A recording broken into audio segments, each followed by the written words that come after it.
it's a thing that I've been focusing a lot lately, which is the whole thing about nations competing with each other. I believe that we should be competing less and cooperating more. I know it sounds like very kumbaya, and you know, I believe that this is the way for us to all grow together. And I think that we should think about all our prosperity and not compete as countries or different areas.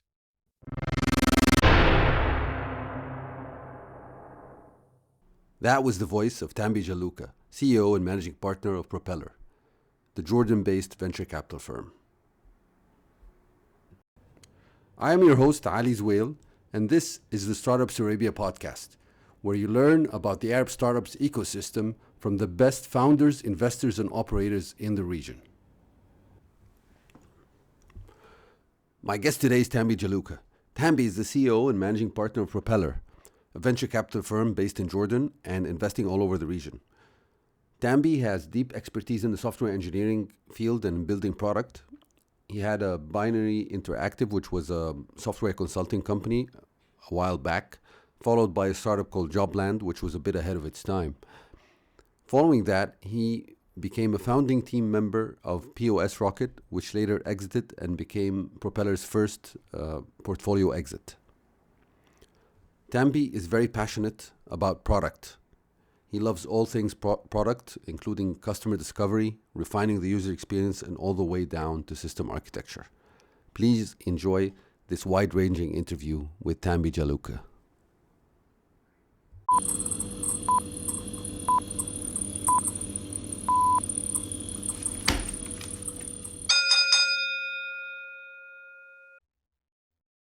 My guest today is Tambi Jalouqa from Jordan.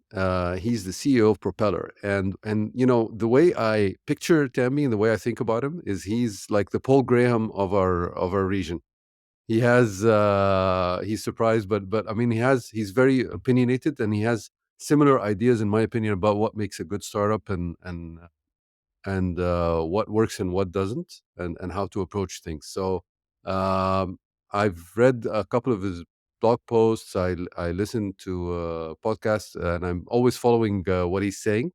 And I hope you enjoy the conversation as much as I've enjoyed following him over the past couple of years with Propeller. So welcome, Tambi. Hi, Ali. And thank you. And also, you got me off guard. You caught me off guard with the Paul Graham. Maybe we can just start with, you know, how things typically start. So how did you end up being in the world of startups? So, Like in a few minutes.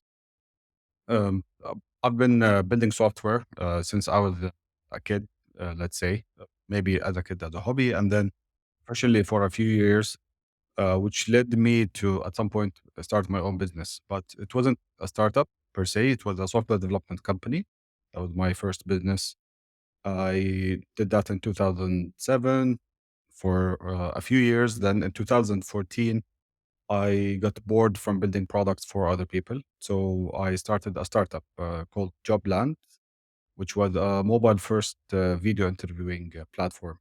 So, but this was prior to TikTok, prior to Snapchat. So people weren't really comfortable sharing their videos. Uh, I wish we waited a little bit, maybe, but we couldn't fundraise. Things didn't go so well. So we shut down in late 2015.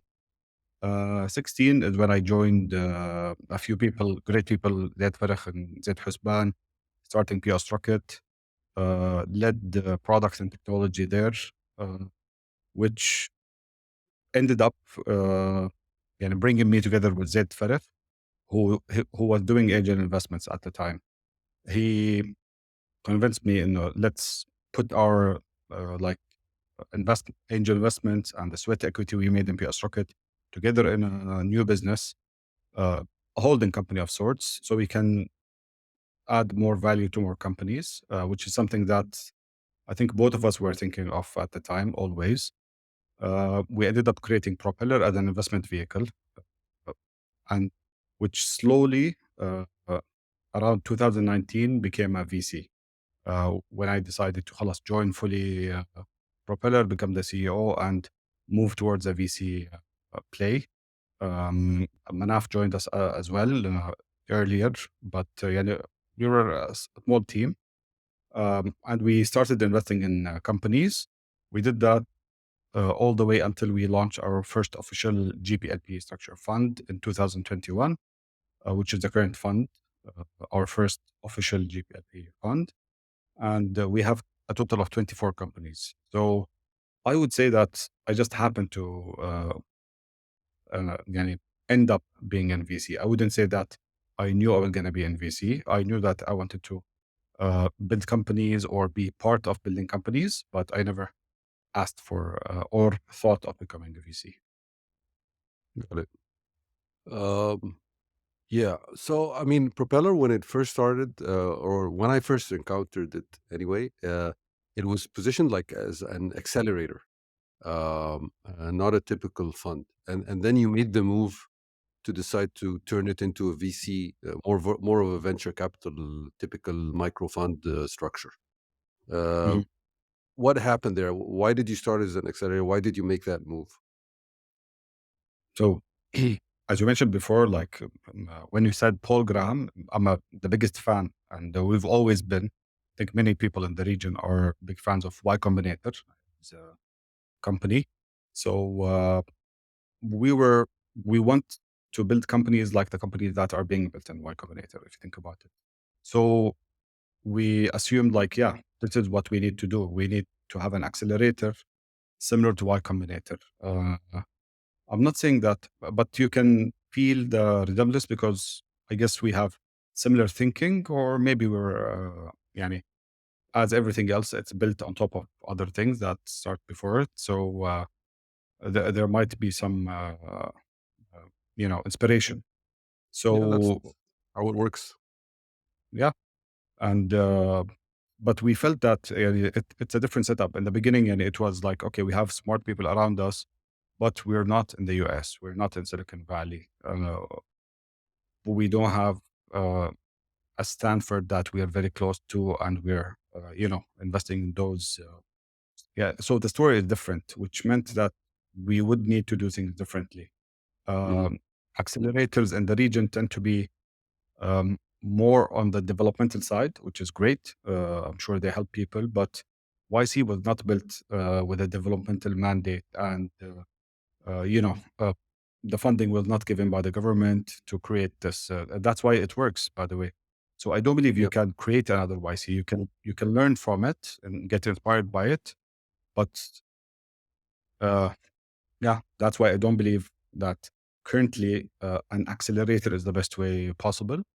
A VC that really adds value by just being valuable is what we're trying to do now. Yeah, Right. that's it. So, so you felt that the accelerator model was not applicable to the region with the type of founder, with the type of companies you're seeing, and And or is it the financial aspect? Is it the financial model wouldn't work with regional outcomes? um, that might also be, uh, yeah, because you would need to take in kind equity from startups early on. So I wouldn't say that it's the best way uh, to go about it. But also, if you have a heavily government financed accelerator, you can make the model work. But Mm, would it really output the great companies that you want? That is the thing that and we questioned, and we shied away a little bit from like the type of company that we would attract if we're an accelerator. We so YC at these days they attract like the best of the best. People from Jordan, yep. from all across the world are applying to YC.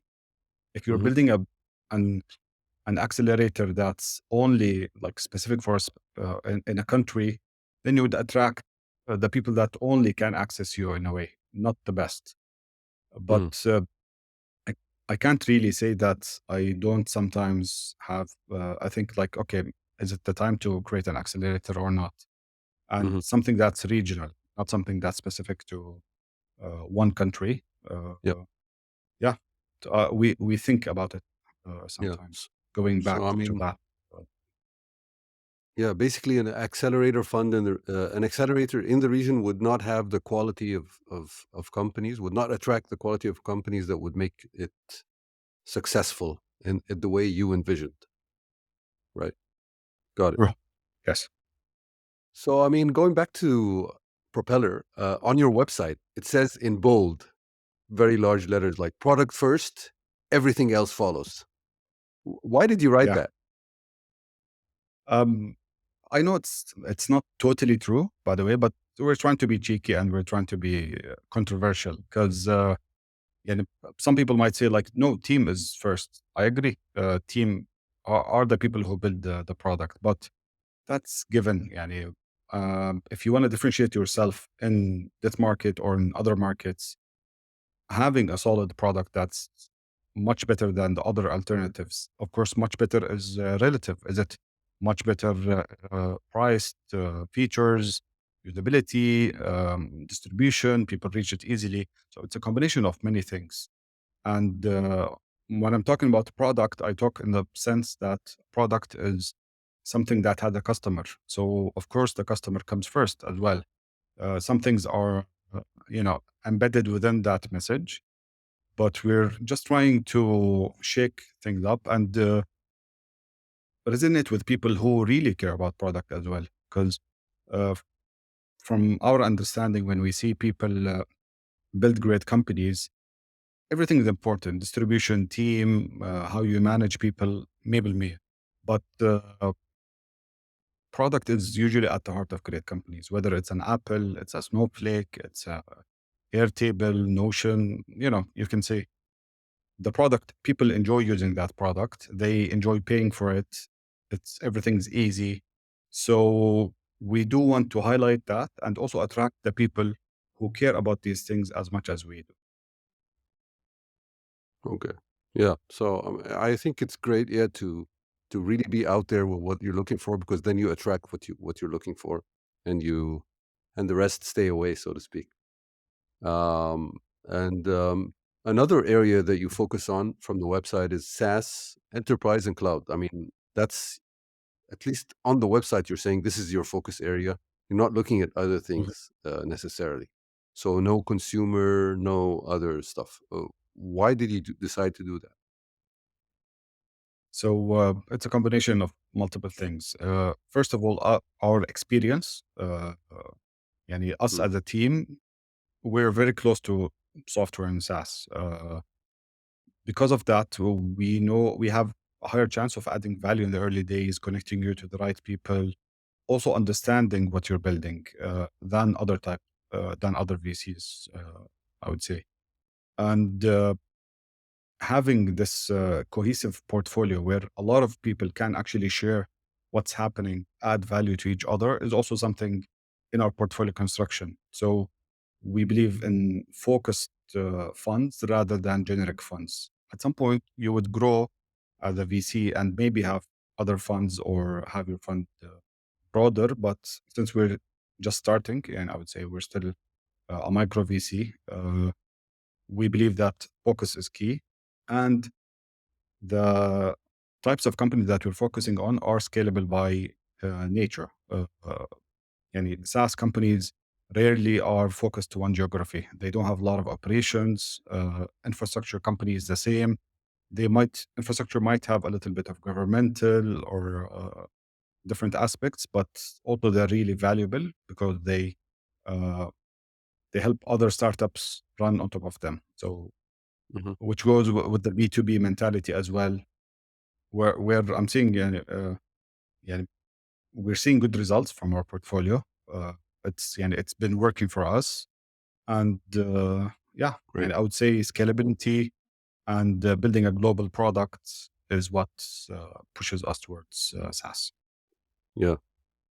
And you guys, you invest very early in company's life. There's a very like small amount of signal there to decide what to choose. So what do you look for to determine what you invest in? Interesting people working in a big market with a big vision, and usually, mm, I know it's hard, but if it that's why we attract rather than find people in events, or we do attend events. We go there to meet people, but usually we attract people towards us, which is, I think, the best way in VC, because you lower the CAC, I would say, if you want to Mhm. use terms. Yeah. So yeah, But I mean, it's a, interesting people is an interesting term. What do you mean by interesting people? I mean, so I call them builders. So people who build things. It might be building a technology product. It might be a group of people that you created in university. You might have solved multiple problems and have some kind of product sense, I would say. Those are interesting people, in my opinion, because they know how to mobilize, they know how to sell people. Because startups need to be selling investors, customers, and team members. So if there are exactly. people who know how to sell in that sense, we usually are attracted towards them.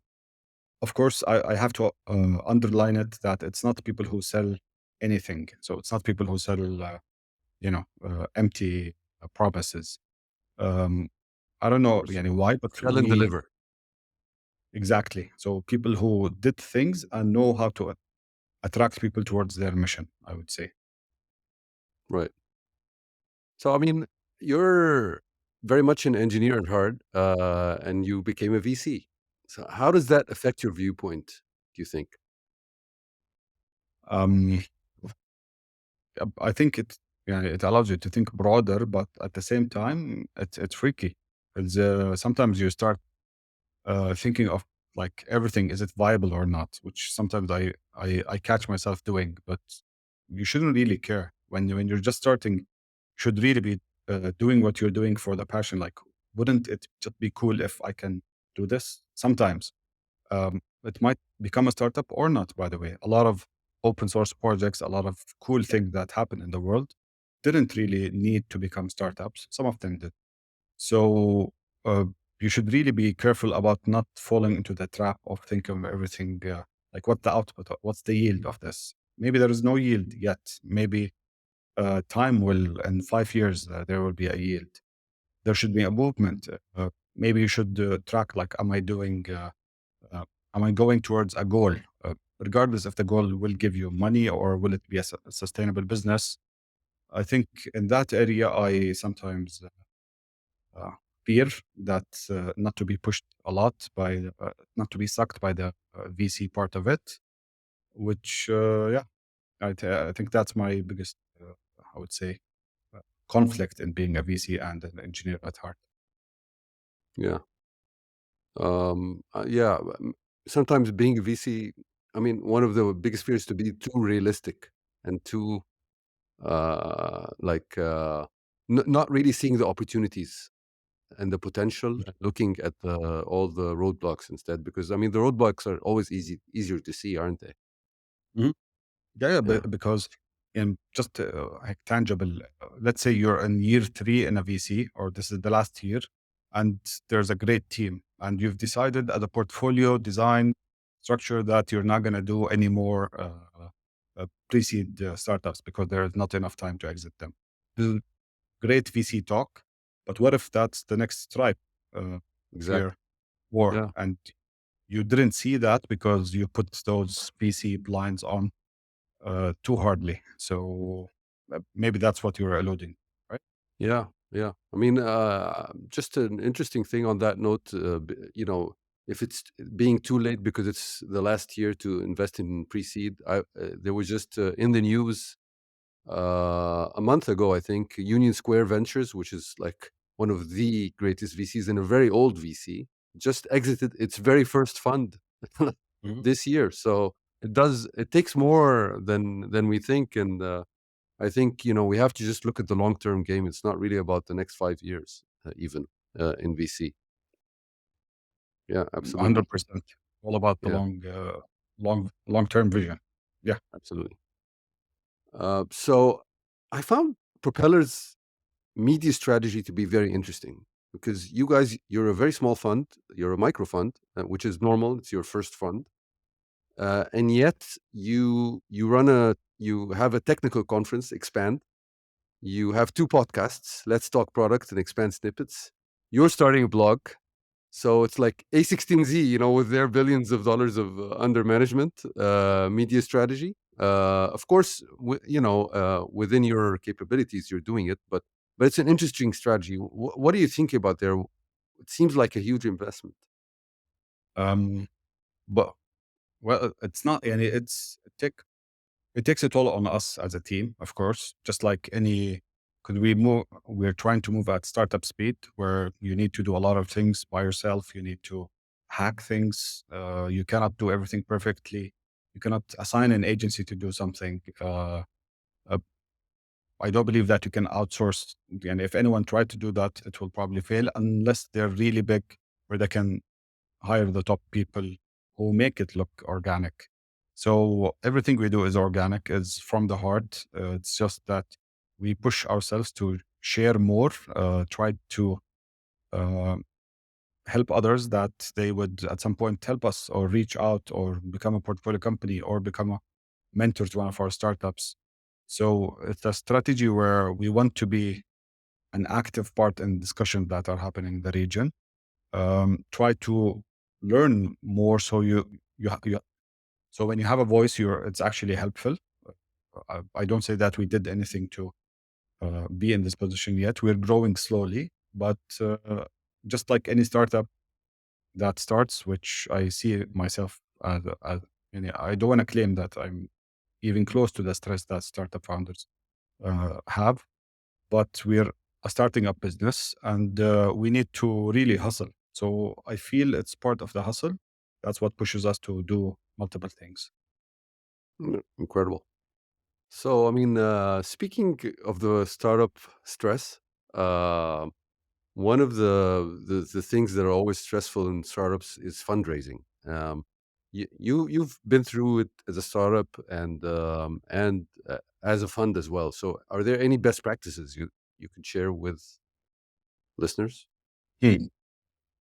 Um, I'm sure there are many things, but one of the things that really is crucial is uh, triaging who you should talk to, like understanding, like, does this investor, whether it's an LP or a VC, fit our thesis? Because you don't want to, not thesis, fit what you're doing. Because Right. if they're in the wrong market, if they don't do early stage startups, it's all wasted time, where you can use that call, you can use that preparation to do other things that might be more fruitful. So I would really focus on whom should I talk to. Talk to a lot of people, of course, but also select, yani even like narrow it down, but also talk to a lot of people as well, which means you should go outside of your comfort zone.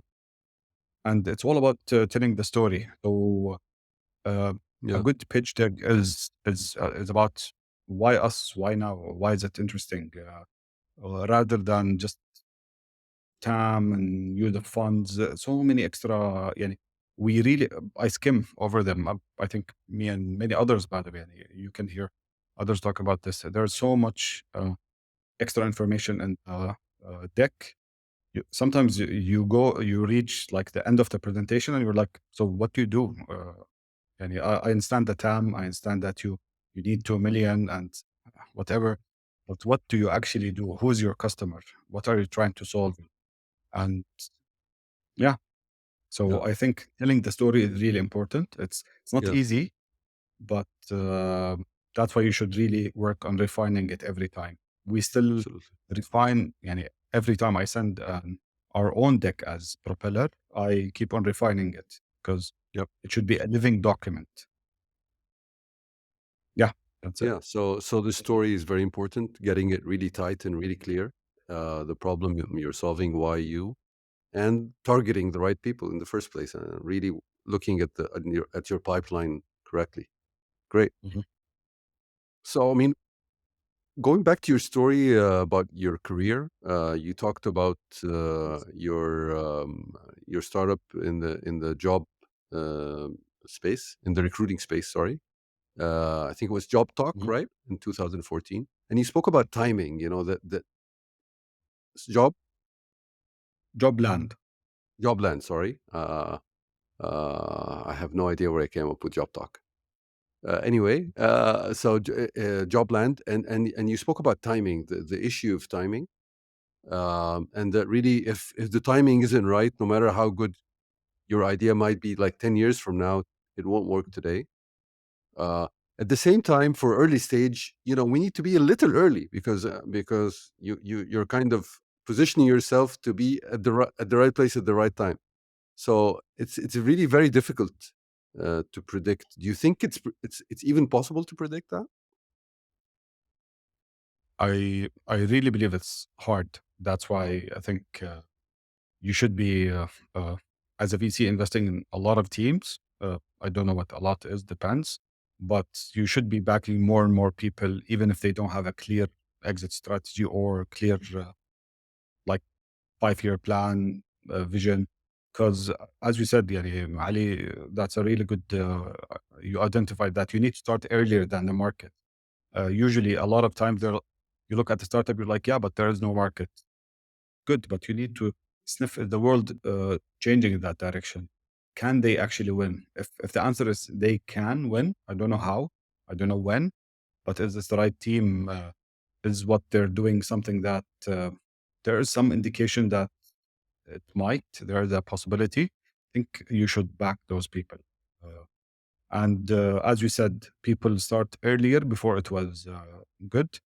For example, Figma, when they started, WebGL wasn't really that fast, Yeah, and the technology wasn't really there for them to be able to do. If they did Figma back then exactly like this today, it would have been very slow within the browser. But yeah, because they had head start, that's why when things got better in 2014, 15, they actually started getting some traction. yeah. And I mean, going to the Figma story, they were actually very patient, and their investors as well. They took years of not really having uh, things right with the product before the timing was perfect. Mhm. It's not really perfect. It's really patience and hard work and vision and luck, Yeah, to some extent. agreed. Yeah. I mean, you're a VC based in Jordan. How is being a VC in Jordan different from other parts of the Arab world, in your view? Um, Jordan is an interesting Or place where uh, in the VC space, especially Jordan, we have a lot of good history.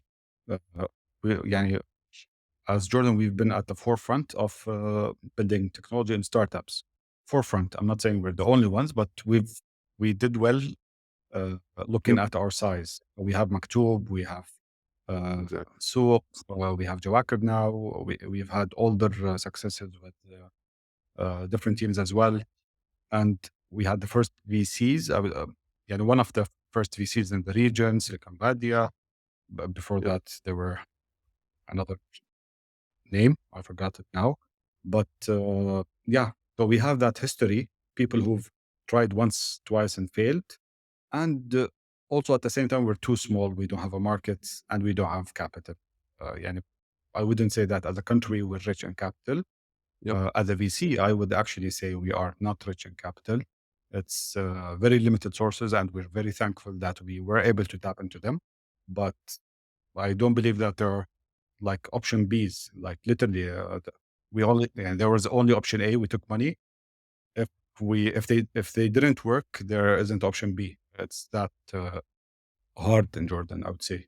So as a hmm, VC, it's hard to start in Jordan, but at the same time, we do have great talent, which and networks and connections because of everything that happened through our history, which enables us to be a good regional fund. I'm gonna say. I know that we're in Jordan, but also the experience that we've got and collaboration with our brothers in Egypt, Saudi, the UAE, Syria, other countries. Uh, I think we will, and we have a good shot at being a good regional VC because of our history. yeah. Yeah, it's interesting the way you describe Jordan is a bit similar. I was like couple of trips on the to Sweden and their startup ecosystem there, and of course, Sweden has produced quite a few huge companies like Klarna, Spotify, and many others. And it's a very similar situation, except they have capital maybe, in that they, because of the fact that there's a small market, they have to look globally. They have to have regional success, regional and global success to be, and they have to think about that from day one. And that almost raises the ambition bar. And it's actually a good thing in a way, in the way they think and the way they focus on product and do that. And Jordan, I think, is kind of the most similar thing in the Arab world, and it's really wonderful what the ecosystem has done compared to the size of the market, as you mentioned. Um, Uh, but we also have stability, by the way. Just to give credit, Lebanon yeah, is also a great place with great talent. yeah, Similar, I yeah, would say, they might have some problems with the economy and right, politically, but they have great talent as well. And absolutely, yeah, they've done yeah, a lot. yeah, yeah, yeah. I would definitely agree with you on that. Okay, so that's we're talking about Jordan and versus the Arab world. What about the rest of the world? Is it how do you look at that? How do you see the differences between you as a Jordanian VC and a VC in Silicon Valley? What are the challenges you're facing that they might not be facing? What are opportunities you're seeing they might not be seeing? So I'm just gonna not talk about fundraising for us because that's boring and that's not the main thing. But Yeah. on the startups side, I would say that access, and it's not easy to access deals globally, which Mm. is something that needs to be, in a way, hacked. You need to figure out different ways. Although we do have investments. One of so now UK, uh, California, Boston, and the UAE are places where we have investments in. We have companies that move to different geographies as well in the region, but Hmm. it's harder for us to actually access deals there, which is usually the case, by the way, especially at the pre-seed stage.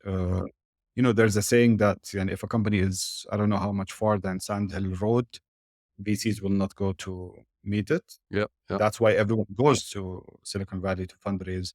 Because if Exactly. you're in Nebraska, most probably you will not be able to find good VCs.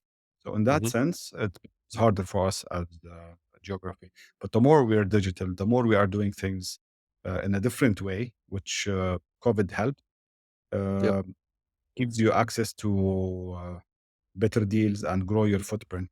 I would say uh, similar Yeah. to how other VCs in North America do it. Yeah. Okay.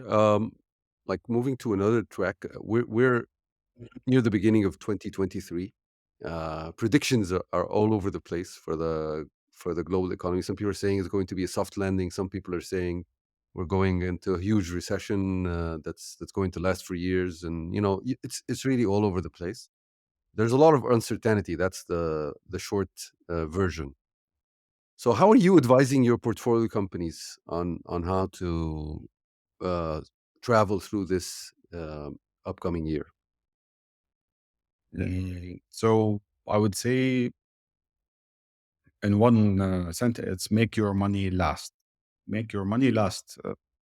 Doesn't say like don't you spend money or don't try to grow because you should be trying to grow, but maybe don't try to grow super fast in the hopes that another VC will be able to catch you in 6 months because that new VC might not be there. So make your money last and grow sustainably.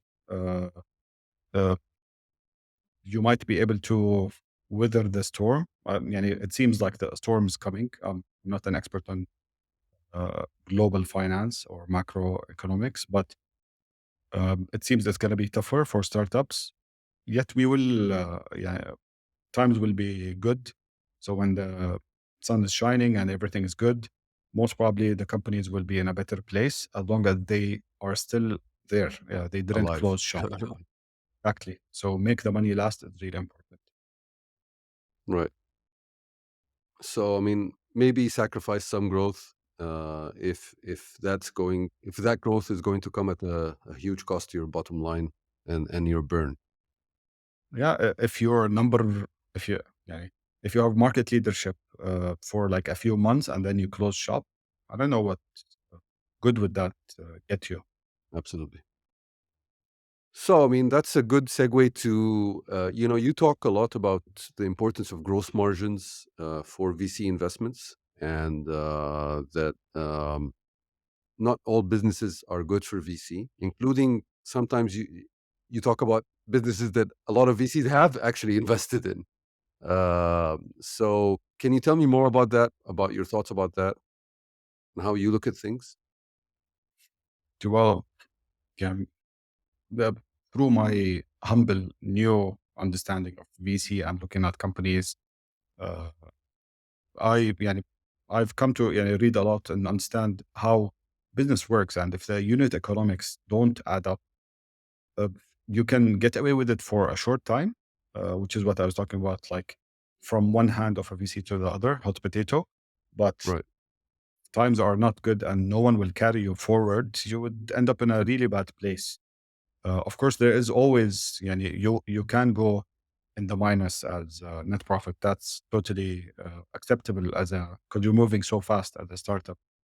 But there's a margin, like how much is it?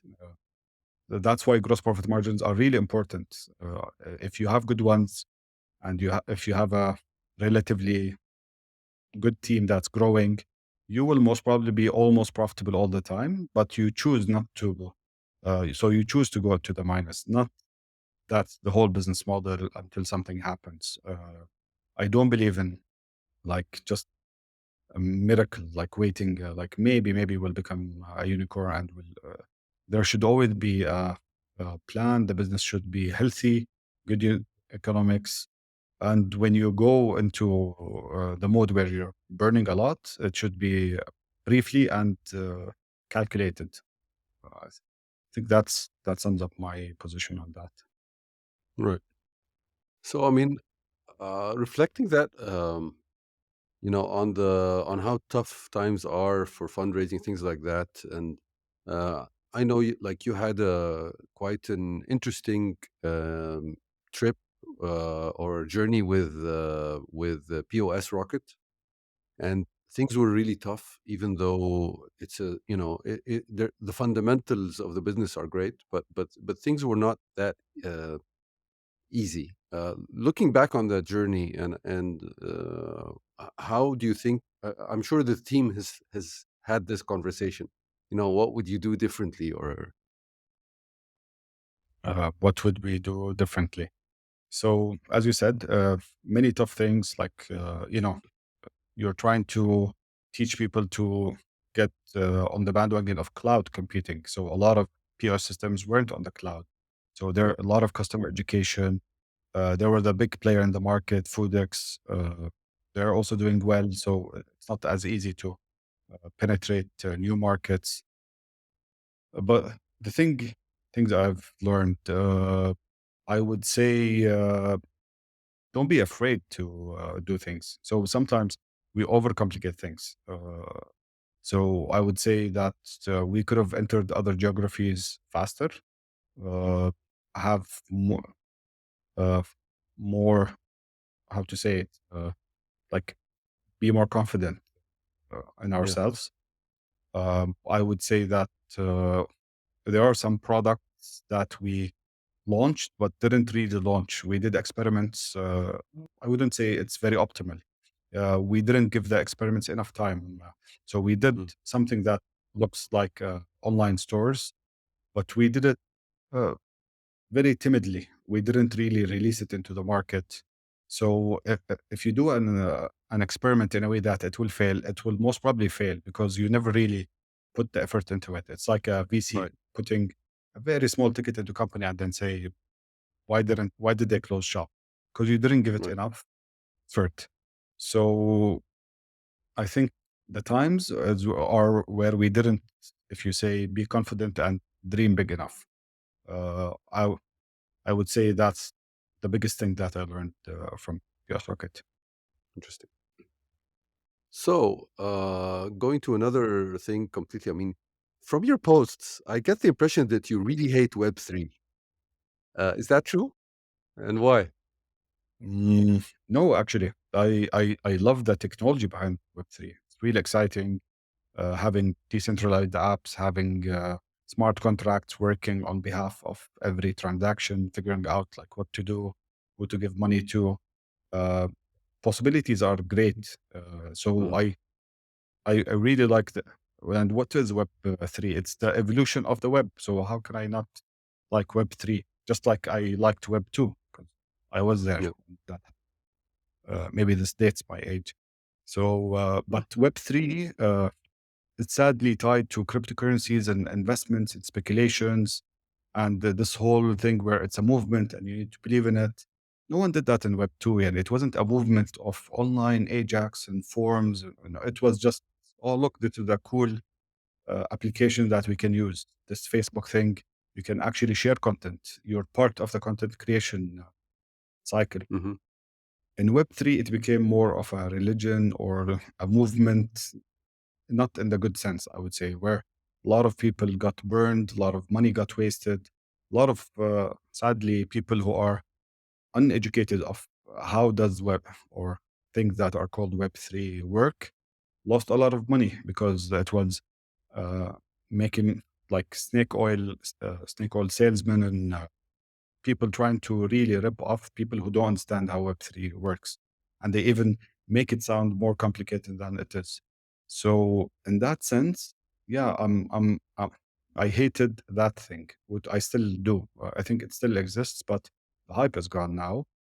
mhm, Although it will resurface again in a different for I don't know. Maybe they'll call it Web4 or maybe they'll call it a different thing, yeah, but I'm usually very skeptical as a person. I'm both hopeful but very skeptical at the same time. So yeah, maybe that's the thing that pushes me to push back yeah. The against the the Web3. religious fervor, the overhyping.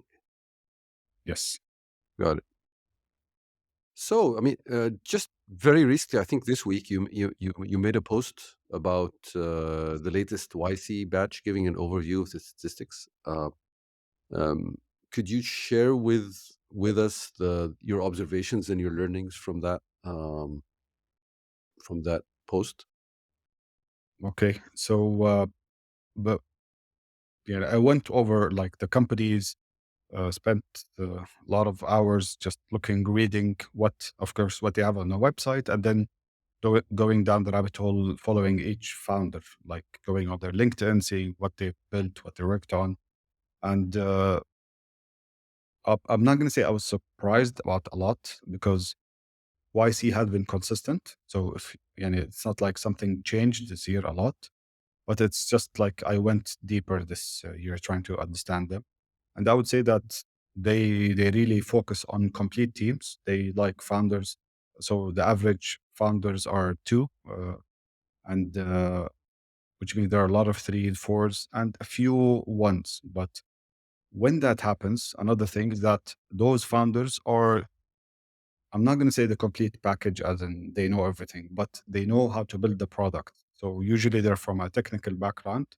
If it's a healthcare company, they might be doctors or bioinformaticians or something related to what they're solving, or software engineers if they're solving a SaaS problem, product managers. So that's also something they that I've seen. Types of businesses they back are, a lot of them are SaaS because similar to what I said, the nature of SaaS companies, how big they can grow, how technology is actually solving things in the real world. So when you say now there's a hype with AI, it's part of SaaS. And I don't consider it as a separate academic pursuit. These are software companies providing the AI as a SaaS, similar to Copy AI, Jasper, all of the other ones. Yep. So I think those are the things that I've noticed the most, like founder backgrounds and things. One thing that's really interesting is a lot of the founders do have other expertise in different startups. So either they had a previous startup or they worked Hmm. in a startup, and a lot of them actually work together. So this you can only see if you go to LinkedIn, and Yeah. when you go at the same time check out all the other founders, you're like, ah, okay, they worked in this startup, Airbnb, for Right. example. One of them Yeah. was a product manager, one of them was a software engineer. Most probably that's where they became friends. And Hmm. then a few years later, they started a company, applied to Y Combinator, and the story goes. Yeah. And Airbnb itself was a Y Combinator company, and it's just the cycle keeps growing. Exactly. Do you think, I mean, all the lessons there are generally applicable, or are they more just a confirmation that in the way YC is focusing, it's successful? I mean, this is the way YC does things. But, well, it is the way YC does things, but doesn't mean it's the right way. And I don't believe there is only one way to do something.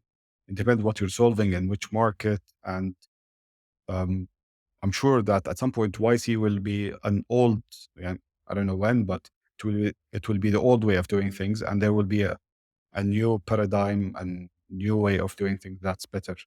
So currently, Yeah. they seem to have been doing well. I'm a fanboy, but I don't know if that will last. Well, I'm sure that there are other pockets in the world where innovation is happening and people do it in a different way. So I would be Absolutely. skeptical about the it's not the holy grail, but it's just really good at that point. Yeah.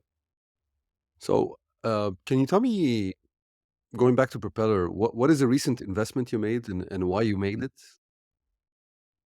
Okay. So I'll tell you about the latest investment, which is the Bionel.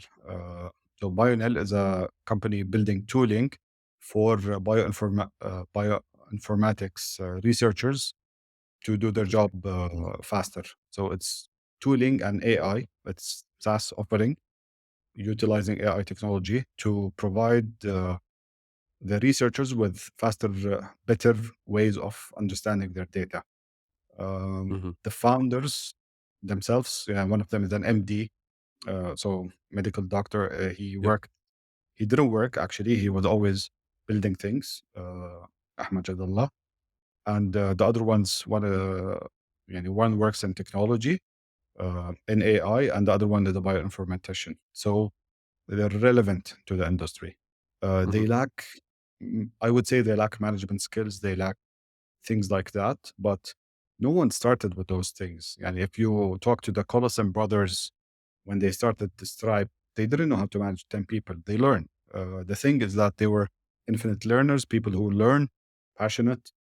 Yeah. And if they need to learn something, they would go and do it, or they would hire someone who's better later on, better than them at doing it.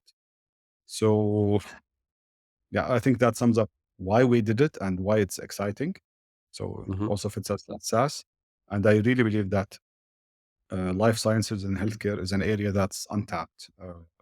There's Yeah. so much that can be done, which would reduce, which would make healthcare accessible, which would reduce, like medical bills and pricing of medicine, all of these things. Absolutely. I'm curious. I mean, for this specific investment, did you think about the market? Did you try to evaluate the market size, or are you just? I mean, obviously, it's riding some very strong way trends in the market, and things that are going to be essential moving forward. But specifically for tooling for bioinformatics, I guess it's still a small market at this point in time, at least, right? It might, it's exactly as we talked before. It might look like something that's niche. It might Yeah. stay niche, but what if it grows? What if it's actually the next wave of precision medicine, and this is the best way to do it? And all of these researchers end up using this tool. We believe that this is a possible outcome. We don't, there Wonderful. are no guarantees, but what's guaranteed is that the team is good enough and capable enough to do that. This is something that we can see today. But where will the market go? I still don't know. How big is the market? Honestly, I don't even, it's, right now you can see it's a billion, which is not a lot. but I don't think there's a difference between a billion and a couple of billion. Anything that is kind of like there are enough people working in it today that it has a few billion, I think there was enough market to go after. And yeah, that's the way I see it. Yeah. And I think that I'd like to like double click on that, the idea that it's really about what could go right, not where we are today, and what all the limitations are, and what could go right are basic trends that are actually happening, and we are in the business of optimism in the startup world, not in the business of expecting things not to go well.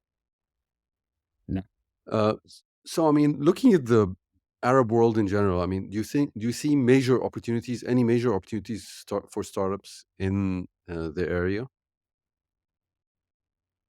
So the one area that I believe is really untapped is infrastructure that enables cross-country business or Mm, yeah, so I would say. So a lot of doing business across countries is hard. It's much easier in the US. US, a lot of different states, but at the end, they work seamlessly together. So it's very easy for me to sell. If I'm a SaaS startup in, let's say, Miami, I can have customers in Silicon Valley within a few hours. I wouldn't say even yep. a few days. But in our region, okay, I want a customer from Saudi. Oh, I need now a registration and stuff. I need a new customer from Syria, the blocked country. I mean, these uh, this infrastructure that enables us to do business better. I think that's an area that's untapped. I'm still looking for startups that do that. It pushed us toward one of our startups, which is Invoice Q, that does e-invoicing across countries. That's part of the puzzle, I would say. But Mhm. so many other areas and infrastructure. I'm not talking about infrastructure as in water supply and these things, technology infrastructure or business infrastructure. I'm not really sure what to call it, but Got it. the simplest word is infrastructure for me to Yeah, use. the idea is clear. So, um, last like major question before the quick fire questions. In 10 years from now, what do you think Propeller will be doing? What will it look like? Um, I actually don't know, uh, but uh, I know that we will be uh, happy, helpful. The team will have grown a bit, not much. Uh, the people we impact will have grown. So we would have the teams we backed are going to be larger. I know that we will be covering more of the region. I think we are limited now, but we will probably go more into Africa, go more into Pakistan, Turkey. Like I don't know the reach, but it will be a regional play rather than Middle East only. And yeah, I can't, you know, I don't know. No, that's a pretty big vision, and it's refreshing to say, the honest answer. Yeah. So, quick fire questions. I'll ask a quick question and get your answer for it. First one, what books do you like to recommend to others? What books? Systems Thinking is a great book. Sorry, Thinking in Systems. I forgot the name of the Right. writer. Maybe we'll find it and put it in the notes. No, definitely. Um, Great book. The Hard Thing About Hard Things. I know many people recommend it, but no Yeah, harm in recommend it again. absolutely. Um, I think reading about UX for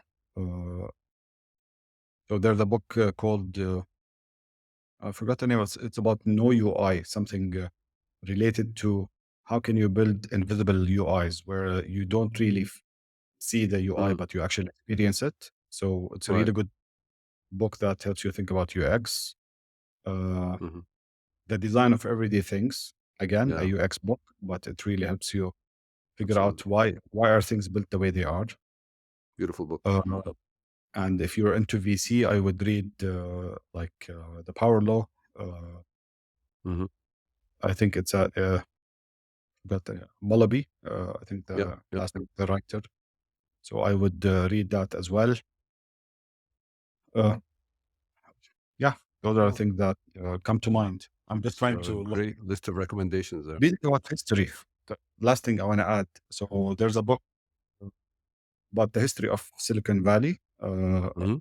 Like how did the actual Silicon part of Silicon Valley? So it Right. starts and ends before you even see any software. By the way, so it's all Mhm. about like Fairchild and Intel and Fairchild. all these yeah. Exactly. So understanding how they started, not that you can replicate it, but really you can understand why did things happen the way they did, and how VCs were instrumental in building that. By the way, Yep. at the end you think that VCs is just something new, but started in the 50s at those times. Mhm. The I think that's a valuable book to read to learn about the history of technology in the recently in the world. Yeah. Interesting. I'll get the name from you later and put it in the show notes. Okay. So, how do you unwind and how do you stay energized?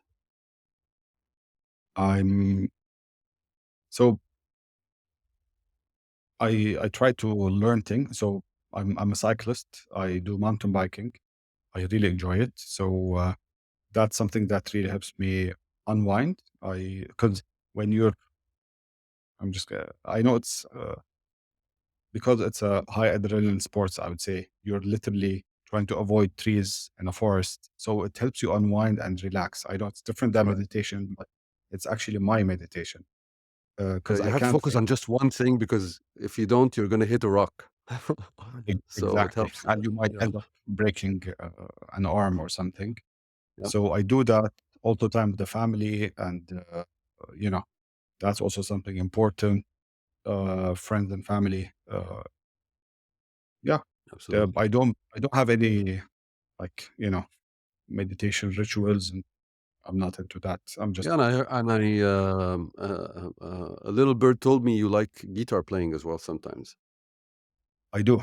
It helps me think actually. A lot of time I end up there in the like other room, but I just grab the guitar, start practicing, start playing things.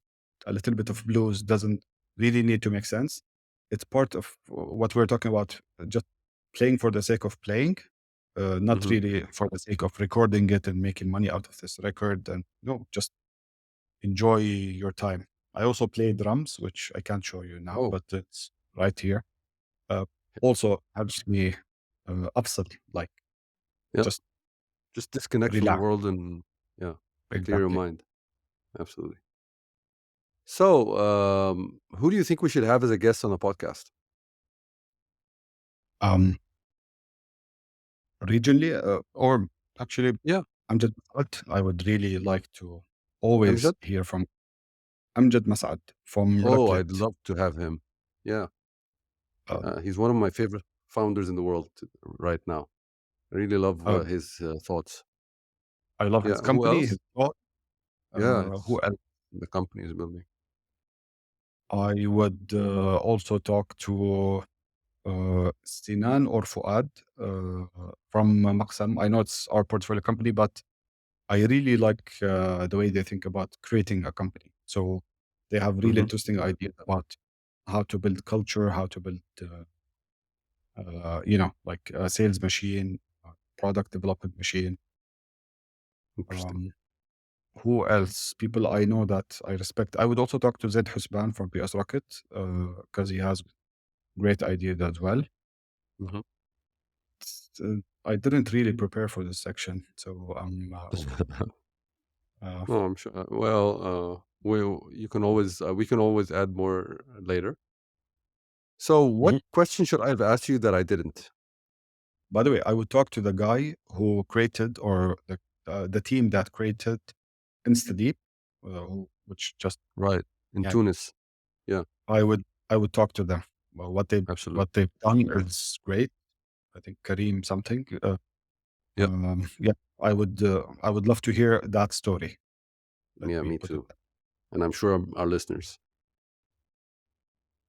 great. So, what question should I have asked you that I didn't? I there's something I wanted to يعني, what's the infatuation that you have, Tambi, with the Middle East, and why do you want everyone to work together? It's a thing that I've I've been focusing a lot lately, which is the whole thing about nations competing with each other. I believe that we should be competing less and cooperating more. I know it sounds like very kumbaya, and you know, I believe that this is the way for us to all grow together. And I think that we should think about all our prosperity and not compete as countries or different areas. Uh, these are all cities where great people live in. They just happen to be in countries because someone decided that these lines make a different country than that one.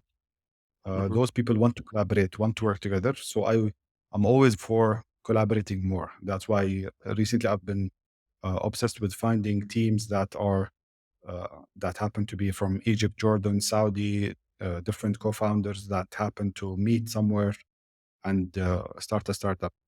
And if those Yep, places where they meet don't happen, I'm also looking for, okay, how can we create those avenues for them to meet? So then in 5 years, when we talk about them, like, yeah, this is where they started. They met at this conference or this event, or yeah, absolutely. it's usually conference events. No, I mean, That's that's wonderful, and it just resonates, of course, very much with me. This is why I created this podcast. To create this sense of that this is like one entity really, and that collaboration is really the road to a huge market. So it's good for business, and it's also good Mhm. in so many other ways. So I mean, lovely. Um, One last quick fire question: how can people reach you if they want to reach out to you or to Propeller? What's the best way to reach out? So you can just send us a message on any of our uh, Twitter, Social media, LinkedIn, send me social right? media, send any of the team. Go to the website and fill out the form if you want to formalize your thoughts and share them with us. Yani, that's a way, but it's not the only way. You can also reach out to any of our team members on social media. We respond usually within an adequate time.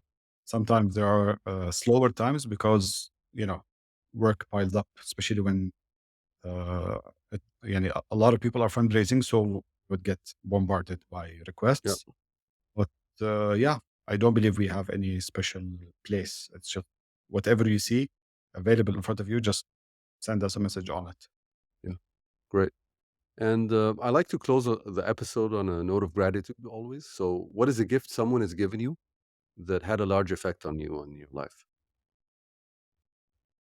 Um, I can't say something cheeky like the gift of life from my parents, or that's, I think, No, I obvious. mean that's too common. Uh, That's like something I think everyone will say. So, yeah. Um, what really tough question, Ali, but interesting questions. I would say, uh, yeah, yeah, belief. Some people in my lifetime, I don't want to name a lot of, but they believed in me. They put their trust and their hard, hard-earned capital, and I really thank them for that belief and trust. Keeps me going, and it also, uh, يعني, also it gave me comfort enough to think bigger. I hope I am uh, thinking as big as I should be. Yeah, I think the gift of believing in other people, uh, and a few people did it. It's not only one person in my life, so I thank them all. great. That's a great note to end on, Tambi.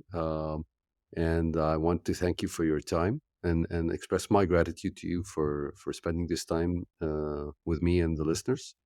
And hope to talk to you soon, face to face in Egypt, hopefully, Thank you, Ali. Definitely.